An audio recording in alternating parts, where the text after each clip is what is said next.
Muy buenos días, mis queridos estudiantes. Entonces, en esta parte vamos a empezar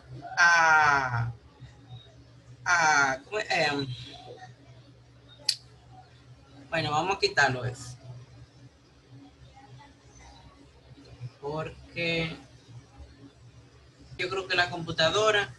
Bueno, buenos días, mis queridos estudiantes. Vamos a explicar lo que son los temas de la concentración, el contraste y la textura. Estos temas los vamos a explicar de manera muy simple y vamos a intercambiar lo que son los PowerPoint de los temas. ¿Ok? Vamos a compartir.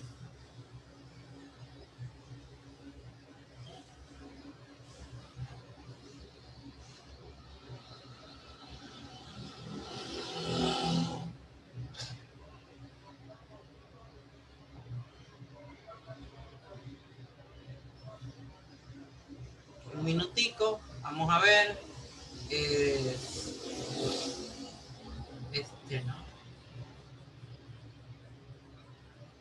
Deme un minutico. Y...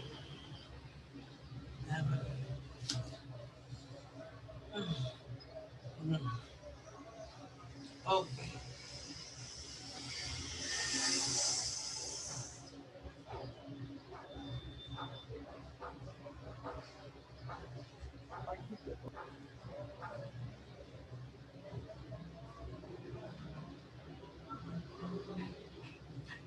Anomalía, contraste, concentración y textura. Esos son los temas que vamos a ver en este caso. La anomalía, como lo dice aquí, es la presencia de una irregularidad en el diseño. Ustedes han visto, denme un minutito.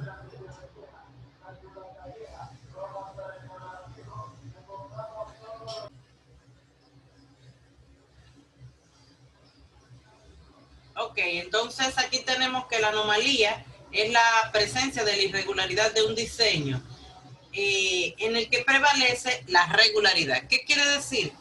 Que cuando hay un diseño hay un patrón de repetición común. Cuando hablamos de diseño, principalmente en diseño bidimensional, siempre trabajamos de la forma con el principio más simple, que es el principio de la repetición. Y repetimos las cosas que queremos trabajar. Lo que se repite, recuerden que siempre se llama módulo.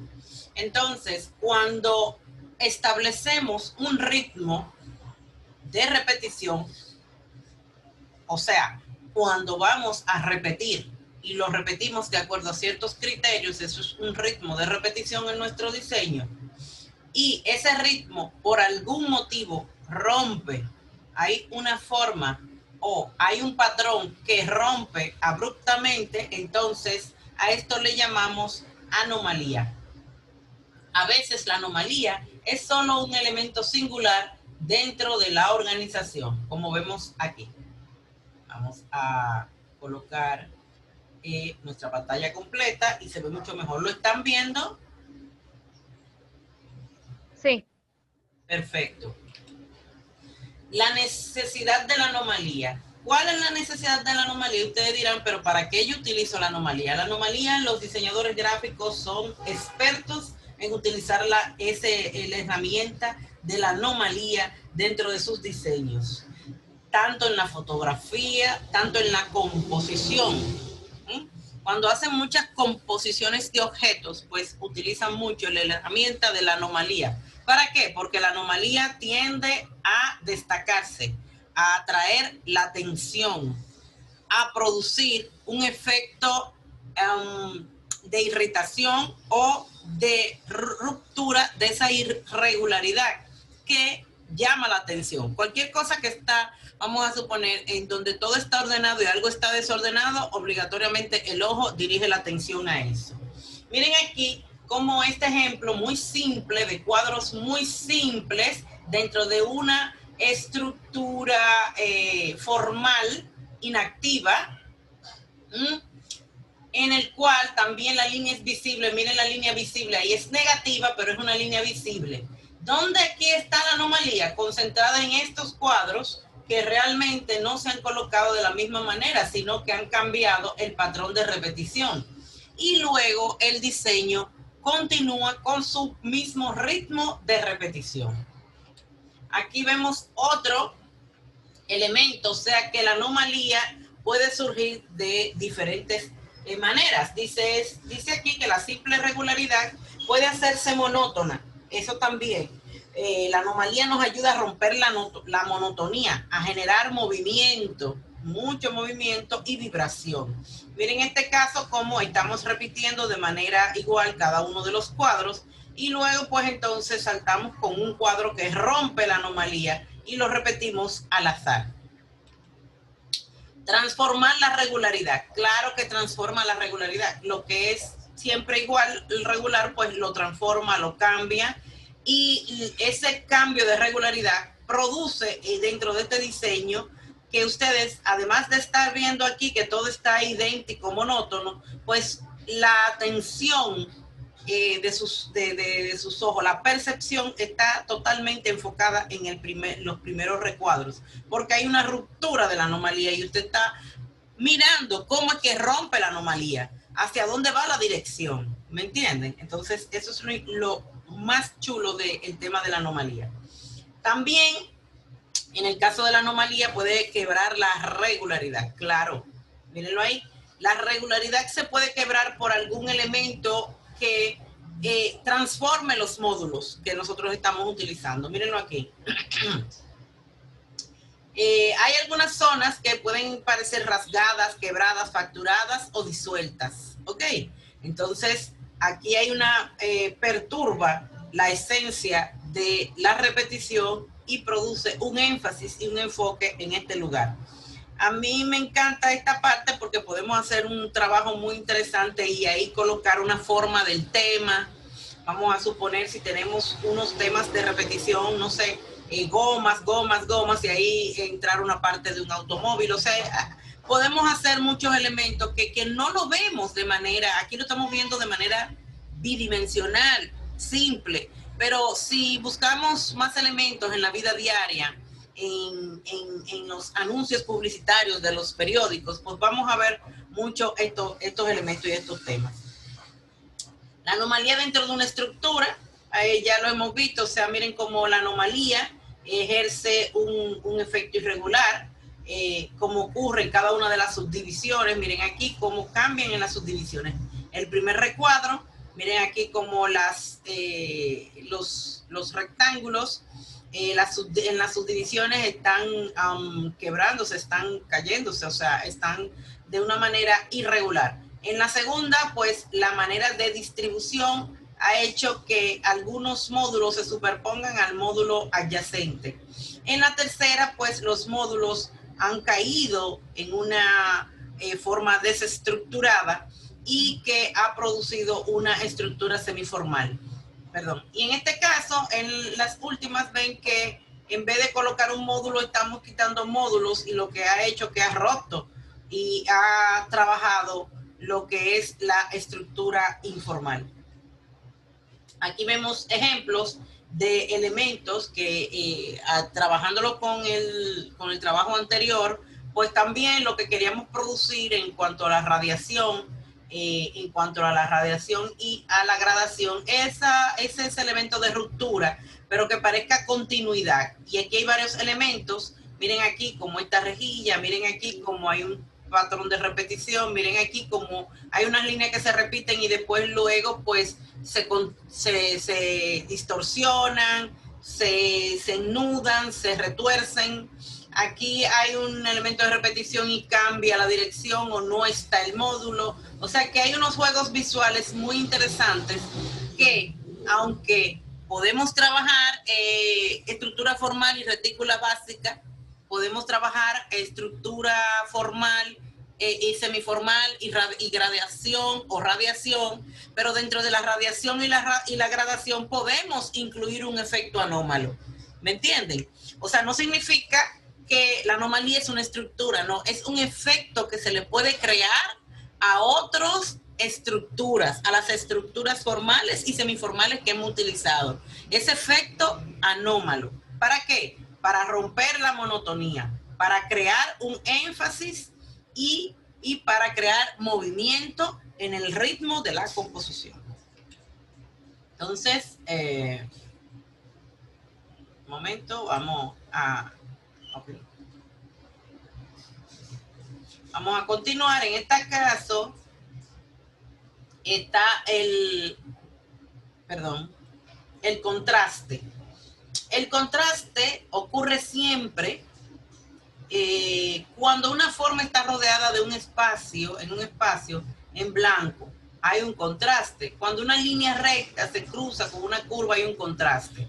Entonces, una clase de comparación es el contraste, por el cual las diferencias se hacen claras. O sea, el contraste no es nada más que otro efecto también. No es una estructura, es un efecto. En cuanto usted coloca en una composición elementos, y entonces hay elementos que por sí solos, pues, se diferencian de los otros elementos, ¿ok? Entonces miren cómo lo hay. Una línea recta se diferencia de una curva, porque una curva, intrínsecamente, la línea curva tiene sus, vamos a decir, sus propiedades, sus cualidades. Una línea curva refleja movimiento, refleja sutileza, y una línea recta, dureza y rigidez. Entonces, cada una con sus cualidades, y esas diferencias hacen contraste.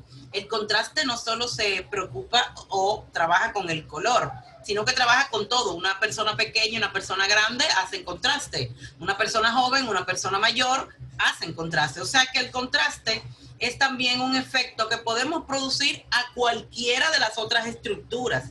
Quiero que entiendan que el contraste, ni la anomalía, ni la concentración, ni la textura son estructuras. Las estructuras ya pasaron. Estos son efectos producidos. ¿Para qué? Para crear diferentes productos de trabajos de bidimensional, o crear diferentes percepciones en cuanto al espectador cuando usted trabaje un diseño, ya sea un diseño gráfico, ya sea un diseño de moda, ya sea una composición dentro de un diseño de espacios, en este caso un diseño de interiores, o ya sea una composición dentro de lo que es la plástica, el lienzo, ¿ok? Entonces, el contraste es muy importante. En este caso, tenemos, en este caso tenemos elementos y figuras. Ven aquí. Aquí vamos a examinar el uso del contraste respecto a cada uno de los elementos visuales y de relación. Recuerden que los elementos visuales y los elementos de relación, tienen mucho que ver con lo que es la relación de uno con otro, la posición, la dirección, el espacio y la gravedad. Y los elementos visuales tienen que ver con qué. O sea que vamos a tener contraste con los elementos visuales, o sea, contraste de color, elementos visuales, contraste de forma, como habíamos hablado, contraste de tamaño, sea más grande, más pequeño, eso es contraste de proporción, y vamos a tener contrastes en cuanto, hablamos de cómo es color, proporción, tamaño y forma. Entonces, también vamos a tener un contraste de acuerdo a la posición y la dirección de los elementos que colocamos dentro de la composición. Estamos hablando de la composición que vamos a hacer, o sea, nuestro diseño. Miren aquí qué interesante está este ejemplo, porque vemos el contraste y lo vemos a simple vista. O sea, entendemos, las dos formas pueden ser iguales, pero hay uno más pequeño y uno más grande, hay un contraste, hay una que se percibe diferente a la otra. En la línea, una línea corta, una línea más larga, pues se percibe diferente a la otra. Los contrastes de color, miren aquí como en el contraste de color también hay un contraste de luz y oscuridad, hay un contraste de brillante y opaco, y hay un contraste de cálido y frío. Cálido y frío. Es también interesante en el término de la gama cromática hablar de lo de cálido y frío. Recuerden que los tonos cálidos se acercan más al amarillo, a los rojos, y los tonos fríos se acercan más a los verdes, a los azules. Todo lo que está más cerca del azul son los fríos, entonces podemos utilizar un contraste entre cálidos y fríos. Pero también podemos utilizar un contraste, miren ahí, entre brillante y oscuro, luminoso, luz, que tenga mucha luz, y otro. Entonces, podemos utilizar también el mismo color y tratar un contraste entre lo que es opaco y lo que es lustroso. Brillante, opaco, lustroso. Es muy interesante. Miren aquí, perdón. Como en estos dos ejemplos, vemos los contrastes muy, muy interesantes, en donde cada uno nos oferta, miren, la misma obra, en un campo nos oferta dos percepciones diferentes, inclusive mirándolas una a otra, una se ve más como si fuera trópico y la otra se ve más como si fuera los países donde hay mucho frío, los países europeos, porque tiene tonos más cálidos y el otro tiene tonos más fríos, más verdes. Y miren ahí la gama cromática de cada uno. Es muy interesante. Miren las gamas de estas obras de la fotografía. Miren aquí cómo hay ese contraste entre la luz del sol y las olas del mar, el color de las olas del mar y el contraste con el tono en el horizonte tiznado de amarillo del atardecer.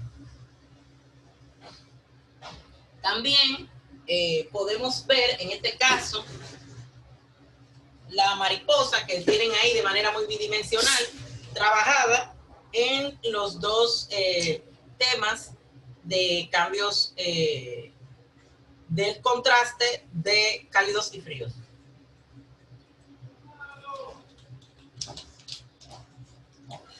Ok.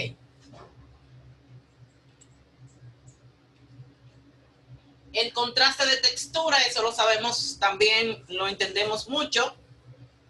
Sobre el contraste de textura, la textura, recuerden que es un elemento visual, la vemos, pero también es táctil. Entonces, el contraste de textura, ven una textura que es muy lisa y una textura más rugosa. Entonces, suave, rugoso, pulido, más pulido, tosco, de las galletitas que hemos presentado en esta foto. Contraste de dirección, claro, hay elementos que como usted lo coloca, pues dan sensación de que van hacia una dirección o van hacia otra. Entonces quizás cuando estamos principalmente en este espacio donde vemos estas dos formas, una que parece estar frente a la otra y en la otra pues elegir una forma en dirección contraria o en posición contraria a la que nosotros hemos elegido, repetir. Miren aquí que esto es un elemento de relación también, la posición. Entendemos aquí que con la posición puede haber un contraste, o sea, las dos posiciones se ven diferentes. Estos dos elementos ven una arriba, uno abajo, ven una izquierda, derecha y ven otro que va un poquito más hacia la izquierda y otro más hacia la derecha. O sea, es importante que ver cómo contrastan, nada más, aunque sean las formas idénticas, pero por la posición en que la colocamos, pues hay un contraste y ese contraste es importante para nuestro diseño. Aquí hay un contraste de espacio. Recuerden que cuando hablamos del espacio, si hay un contraste del espacio, en este caso, mírenlo aquí. Cuando el espacio es considerado como un plano liso, se perciben los contrastes de ocupado y vacío. Entonces, mira, aquí parece que está ocupado y aquí parece que está vacío. O sea que aquí vemos es muy importante el contraste para nosotros, porque desde el inicio hemos trabajado con el contraste, porque hemos trabajado espacios ocupados, que es el espacio positivo, y espacios desocupados, que es el espacio negativo. En este caso tenemos una forma positiva sobre espacio negativo, se nota desocupado porque lo ocupó el espacio, la forma positiva. En este caso, pues el espacio es positivo y en este caso, ha definido que hay una forma negativa, o sea, una forma que está vacía en su espacio. Es la única manera de definirlo. También aparece lo ilusorio de las formas, pueden aparecer como que van avanzando o retrocediendo. Recuerden que en bidimensional, como no tenemos la tercera dimensión, en este caso, para lograr la tercera dimensión, tenemos que ir trabajándolo cambiando la forma y que las formas con sus ángulos creen esta sensación de tercera dimensión, como se ve en el último recuadro. ¿Ven el último recuadro? Donde aquí lo que hay es una forma irregular, rectilínea, conformada con líneas rectas, pero la forma en que están colocados, pues dan la sensación de que la primera forma está rotando en el espacio, y eso lo da nada más usted analizar la forma y ver dónde están colocadas o cómo son las proporciones de la forma. O sea, hay líneas más largas, más cortas, y eso hace que la proporción del rectángulo parezca un rombo, y no parezca un rombo plano, sino que parezca un rombo, una forma que está rotando en un espacio, que en este caso es el espacio bidimensional.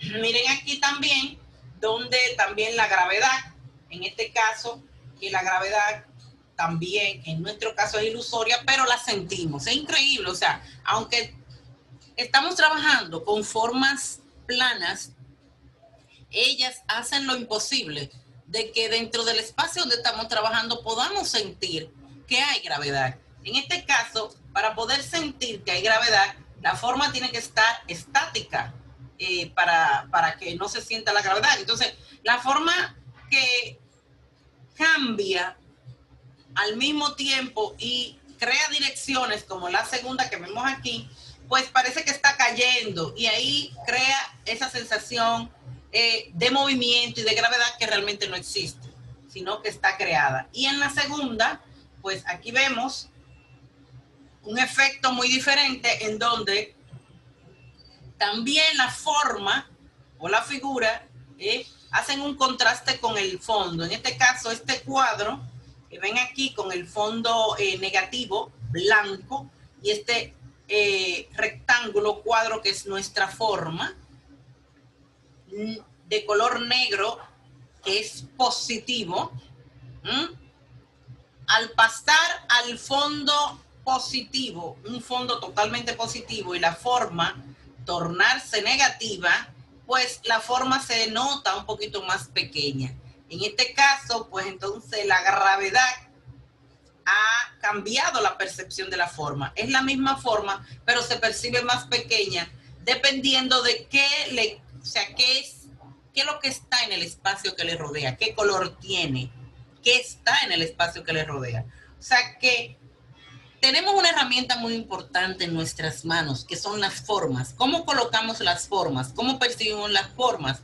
Entonces podemos transmitir el mensaje de que las formas no están llenas, están vacías, se interrelacionan, se tocan, suben. O sea, es una infinidad de cosas que podemos hacer dentro de nuestro diseño, que va a estar dentro de una estructura tanto formal o semiformal. O sea, puede estar dentro de una estructura en repetición, una estructura en similitud, una estructura semiformal, que son la estructura en gradación, la estructura en similitud, la estructura en radiación, que todas esas son estructuras, y podemos a cada una de ellas darle estos efectos de anomalía, el efecto de contraste, y vamos a continuar con el efecto de concentración. Aquí también hay contraste en los equilibrios, ahí lo vemos. Vamos a ver aquí unos contrastes. Denme un minutico. Contraste de espacio, contraste de gravedad, parece que se están cayendo, parece que están apiladas, ustedes les voy a colocar ese PowerPoint. Miren aquí, vamos a ir al próximo tema de la concentración. Ya con el tema de la concentración se refiere a una forma de distribución. Ven que no es una estructura, sino es cómo vamos a distribuir los módulos. Y pueden estar apretados en ciertas zonas del diseño. La distribución es habitualmente dispareja e informal. Miren aquí, como vemos, en algunos elementos aquí se ven muy concentrados, los edificios muy concentrados y aquí más limpio y más disperso. Ok, la concentración de módulos en estructuras formales. Miren qué interesante.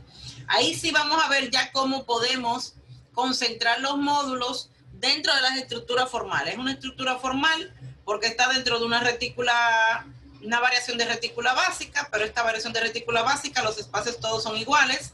Los módulos están colocados casi todos iguales, pero ¿qué pasa? Que los módulos los hemos colocado más módulos hacia un lugar, ¿verdad? Del diseño. Y menos módulos y hemos disperso en otros lugares. Vamos a ver el segundo. Miren aquí cómo moviendo los módulos. Recuerden que esto forma que ¿quién me puede decir?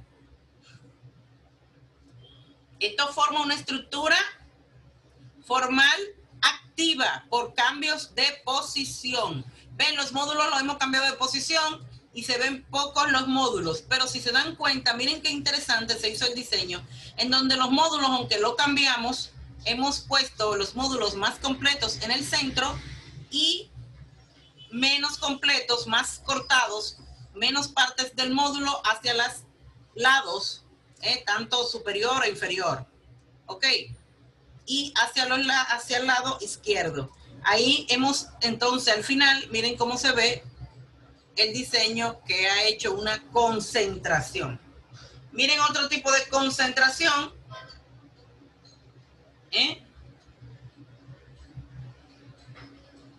Dice aquí que si el tamaño de los módulos es pequeño, una subdivisión estructural puede contener cómodamente a cada uno de las partes del módulo. Vamos a ver. Continuamos con el próximo. Miren el próximo. Miren ahí sin las líneas estructurales cómo ha quedado. Ha quedado bastante interesante. Ahí no tiene las líneas estructurales. Ya se la borraron porque eran invisibles. Miren aquí como la concentración, eso se llama, es como si fuera una desconcentración en este caso, pero la concentración lo que pasa es que sale hacia las zonas que son en los extremos, o sea, superior, inferior, derecha, izquierda, los extremos, y se ha desconcentrado en el centro. Y la concentración es hacia los extremos. Para hacer esto, recuerden que siempre hubo una retícula básica debajo. Ok, y se tomó un módulo, o sea que ahí lo hicieron con un módulo que es un rectángulo simple, pero con cualquier módulo, con cualquier forma que hemos tomado como módulo, una forma natural, un guineo, no sé, un lápiz, o sea, en lo que tomemos como fórmula, como módulo, lo podemos trabajar, cambiar dentro de la estructura activa, de cambio de posición, cambiarle la posición y tratar de hacer una concentración y una desconcentración como se ve en este. Miren aquí como hay una concentración, pero la concentración se ve que todo es en el centro, pero hacia una línea, no hacia un punto. Muy interesante. Miren aquí como la concentración se ve que está hacia extremos, superior e inferior, pero también la desconcentración en este caso es en una línea. Miren aquí como la desconcentración también puede ser libre. Ahí parece la desconcentración que va hacia líneas horizontales, o sea, podemos mover nuestra estructura y miren cómo sale la concentración. Miren aquí algunos ejemplos. Miren qué interesantes están esos ejemplos de desconcentración. Miren aquí hacia una línea. Miren aquí hacia un punto. Miren aquí dos tipos de concentraciones que también podría ser dos tipos de estructura. Vamos a suponer que aquí hay una estructura radial, ¿verdad que sí? Concéntrica o centrífuga, y luego la hemos concentrado demasiado en los extremos. Miren aquí y miren este que súper chulo y súper interesante quedó, con color, ¿ok? Y por último, nuestra tema de cierre, que es el tema base, es un tema bastante cómodo e interesante, es la textura. La textura se refiere a la característica de la superficie de la figura, claro. La característica de la superficie. Toda figura tiene su especie y toda superficie tiene que tener ciertas características que pueden ser descritas como suave, rugosa, lisa o decorada, opaca o brillante, blanda o dura. La textura puede ser clasificada de dos tipos, que es la que vemos aquí, textura táctil y textura visual. Textura visual, pues no la podemos tener en la mano, pero por la cantidad de elementos que no se entiende cuál es su repetición, pues crea lo que es una textura. Y la táctil, pues aquella que, aunque la vemos, cuando el objeto nos acerca a algo real, que la superficie no es lisa y que la podemos tocar con las manos, ¿ok? Miren aquí, ejemplo de texturas visuales. Recuerden que cuando nuestro diseño es muy apretado y no se entiende mucho nuestro patrón de repetición, pues da el efecto de una textura visual. Miren aquí hay superficies en donde la podemos ir creando nuestras texturas y podemos crear texturas tanto visuales como táctiles. En este ejemplo es más, le llaman textura mecánica, pero es una textura visual. Miren aquí cómo creamos el efecto de luz y sombra con letras, o sea que, y parece que tiene como puntitos en la cara, se ve como una especie de rostro, y aquí el rostro se ve bastante pixelado y creamos una textura visual, muy utilizado por los diseñadores gráficos. Miren aquí, donde nosotros podemos combinar y trabajar nuestra textura, ya sea con un collage, y combinar entre textura visual y textura táctil. ¿Ok? En este caso, aquí hay les enseñan estos dibujos cómo podemos crear diferentes tipos de texturas, ya sea con diferentes tipos de materiales, estarcidos, podemos crear con estampados, podemos crear texturas también, que hay texturas que son accidentales, como algún efecto de algún spray. El humo, cuando algo se está quemando, también crea unas texturas bellísimas. Entonces podemos crear muchas texturas. Miren aquí como hay un artista creando texturas, estarcidos. Miren aquí donde hay otra textura en este tipo. Y son formas de nosotros crear texturas. Recuerden también que cosas que se están agrietando, superficies que se están agrietando, superficies que están viejas, crean unas texturas interesantísimas. Miren aquí el ahumado, el quemado también crea una textura. Aquí el rasgado y el raspado. Esas texturas las podemos crear también para crear lo que es una anomalía en un diseño. Algunas de las formas de nosotros, pues, repitiéndolas, uno puede verse rasgada y dice, bueno, pero ¿qué pasó ahí? Y crea un efecto muy interesante y énfasis.